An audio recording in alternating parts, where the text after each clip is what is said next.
সবাইকে তোরা diaries channel থেকে স্বাগতম জানাচ্ছি। আজকে আমি বানাবো সিঙ্গারা। প্রথমেই দেখিয়ে দিলাম আমার ইনগ্রেডিয়েন্টসগুলো।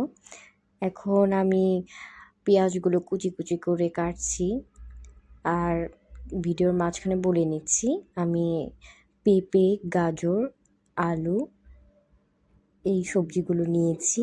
এখন আমি পেঁপে কাটছি, লম্বা লম্বা করে একদম কিউব কিউব করে কাটবো, ঠিক এরকম করে ছোট ছোট কিউব করে।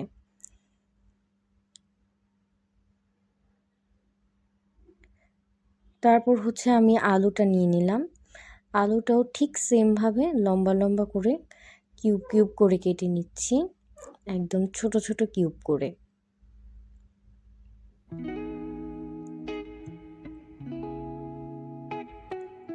এখন আমি নিয়ে নিয়েছি গাজর। গাজরটাও সেম লম্বা লম্বা করে কাটবো, দেন ছোট ছোট কিউব করে কেটে নিয়েছি। দিয়েছি টমেটো, এটা অপশনাল। এখন প্যানে তেল দিয়ে দিচ্ছি।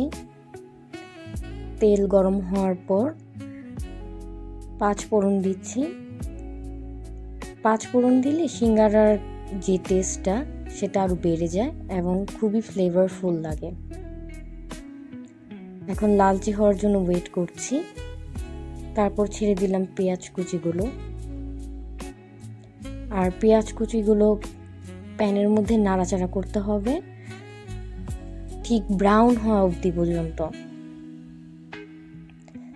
এখন দিয়ে দিচ্ছি হলুদের গুঁড়ো,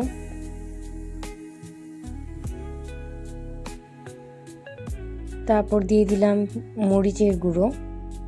এরপর একটু পানি দিয়ে গরম মশলার ফাঁকি দিব। তারপর একটু নাড়াচাড়া করব মশলাটা কষানোর জন্য। এরপর সবজিগুলো দিয়ে দিলাম, আলু, গাজর, পেঁপে। এখন এগুলো নাড়াচাড়া করব। তারপর সামান্য লবণ দিব, এরপর একটু ঢেকে রাখবো। এখন আমি চলে যাচ্ছি যে সিঙ্গারার যে ময়দা আর তেল আর একটু সামান্য লবণ দিয়ে যে আমি রেখে দিয়েছিলাম, সেটা এখন একটু হাত দিয়ে মথে তারপর বেলে নেব। এটা আসলে বেশি পাতলাও হবে না আর বেশি মোটাও হবে না। ভালো করে বেলে নিয়ে তারপর মাঝখান থেকে একটু কেটে নেব।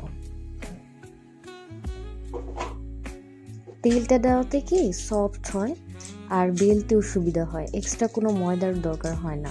এখন আমি 2 সাইড থেকে একটু ফোল্ড করে দেন একটু চেপে চেপে দেব।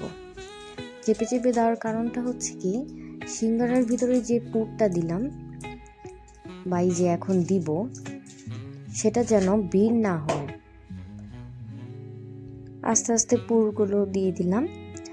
এরপর আমি একটু ফোল্ড করে তারপর যে নিচের জায়গাটা সেটা লক করে দেব, ভালো করে চেপে চেপে লক করে দেব। নিচের জায়গাটাও একটু ফাঁকা ছিল, সেটাও একটু চেপে চেপে দিচ্ছি। তো রেডি আমার সিঙ্গারা। তেলে ভাজাটা দেখাতে পারি নাই। So thanks for watching my video.